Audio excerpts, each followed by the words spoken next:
Hey, what's up guys? Sloth King here. Today I'm going to be showing you how to bleed your brakes on your 5th gen Ford Mustang.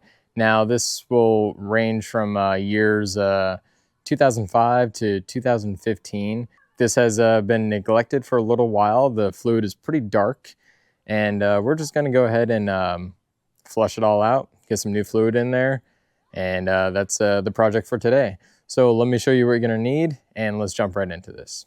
Alrighty, so I have the car already jacked up. You will need a jack and some jack stands for this. To get the lug nuts off, it is going to be a 21 millimeter, and I always like to have some rags on me.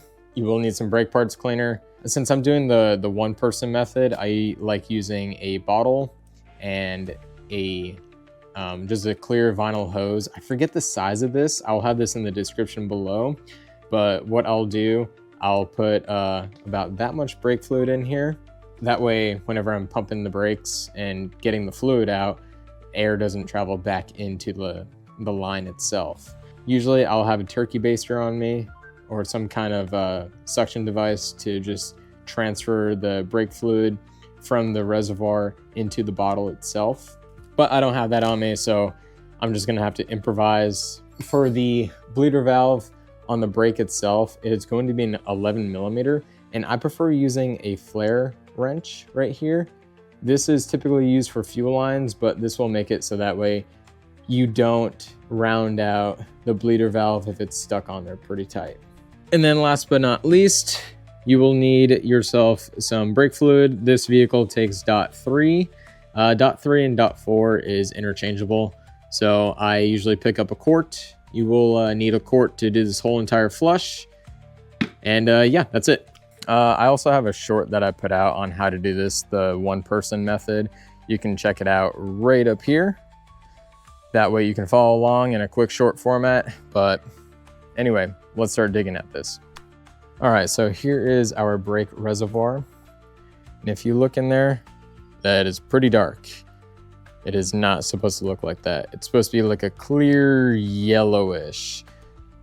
I don't know when the last time this was done.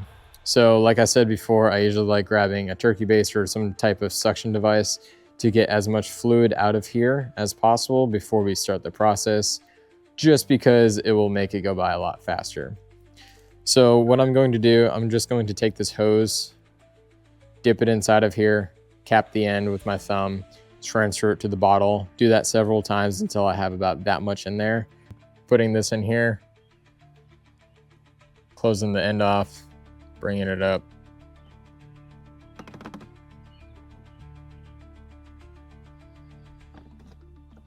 This will take so much longer, but it'll definitely get the job done. And I do have a rag right next to the reservoir and the bottle just to catch any of the brake fluid, because this stuff is caustic and it will eat away the paint if you let it get on there and just sit there, and we do not want that. All right, so now that we have some fluid out of there, we're just going to fill this up. We do not want to let this reservoir run dry because we do not want any air in the brake system. So we're going to keep this open. We're going to keep the car off. We don't want the car on right now. Whenever we're doing this, we want to start flushing the caliper that's the furthest away from the brake reservoir. So that is the rear passenger on this car. So we're going to go rear passenger until we see clear fluid, go over to the rear driver, come up to the front passenger, and end on the front driver. That is how long the brake lines are. You want to get the longest lines first and leading to the shortest line. All right, so back here, we're on the caliper. There is this rubber stopper right here. Take the rubber stopper off, grab our wrench, and we're just going to, this one actually might be a little too big. Uh-oh, maybe I can put it on like this side. Oh, that kind of sucks. All right, so that flare wrench will not work on here, so I'm just gonna have to use a regular 11. You can use the open side or you can use the box side. I prefer the box side so it'll stay on there, but it can open, that is good. So now we're going to put our hose on here.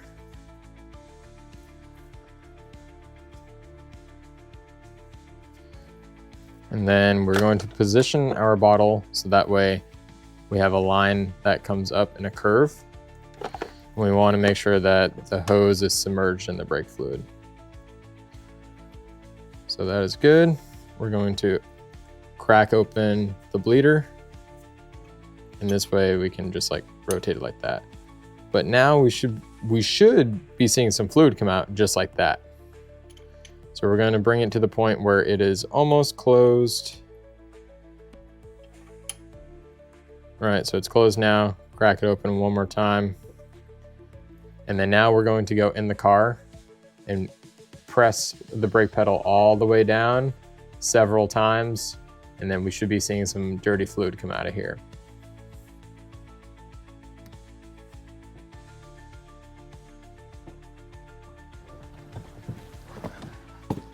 All right, that was pretty firm, so I'm going to open this up just a little bit more. Oh, it's actually pretty loose. All right, so let's keep doing that. There might be a little bit of rust or corrosion inside of that brake bleeder. There we go.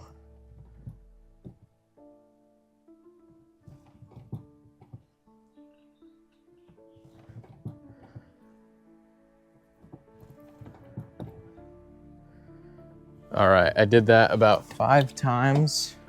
Now let's go check on our master cylinder, or our reservoir, I should say.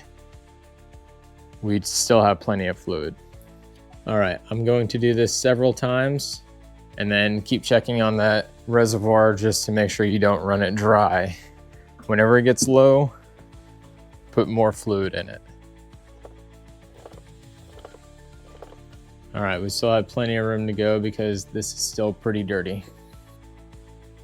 Well, it's starting to get a little bit lighter, which is good. I'm just gonna keep going just a little bit more.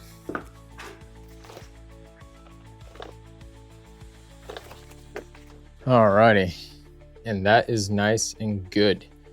That is clean fluid right there. So we're gonna do the same thing on the rear driver side. Oh, and one easy way to get the excess fluid out of here is just to barely crack one part of the tube to let air in.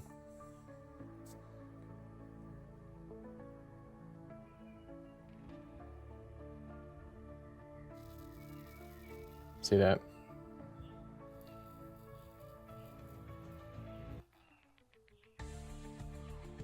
And just keep doing that. And then you can just take it off. All right, let's go over to the driver's side. All right, we are on the driver's side, rear driver's side.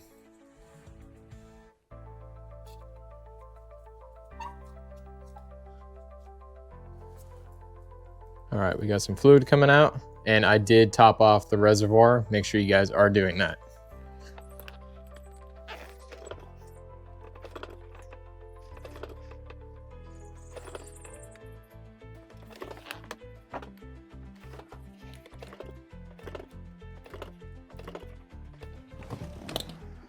All right, let's check out the color. It's starting to get a little bit clear.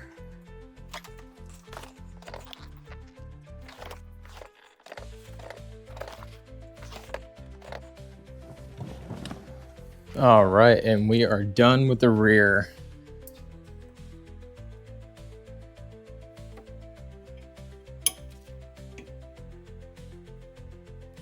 Now, if your bottle is getting full, go ahead and empty it out in an old brake fluid container or somewhere that you can go ahead and put it in so you can drop this stuff off to get recycled. Now we can go ahead and move on to the front passenger side to be exact. All right, guys, the front is located right here. You're gonna see the bleeder cap. It'll sit on there like that.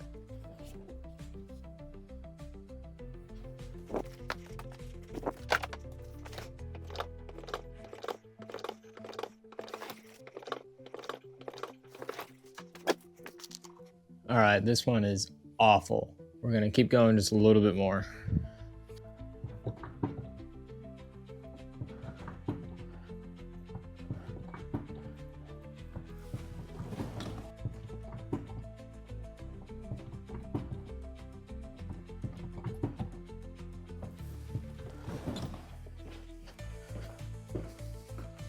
Wow.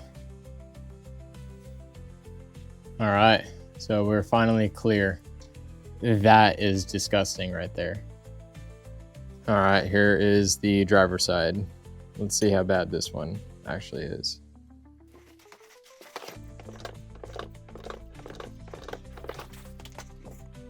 Yeah, this is like mud.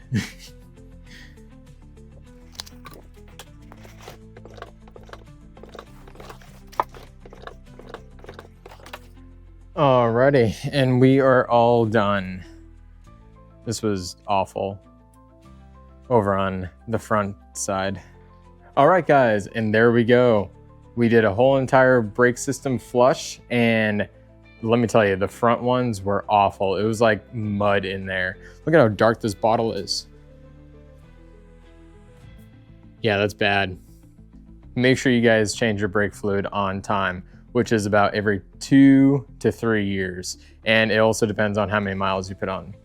Make sure whenever you're 100% done and you have your car down on the ground to just top off your brake fluid, and then you're all done. So hope this video helped you guys out. If it did, awesome. If you guys want to support the channel, make sure you click the link in the description below to grab some merch. You can pick up one of these hats or a couple t-shirts that I have. Anyways, like always, I'll catch you guys on the next ride.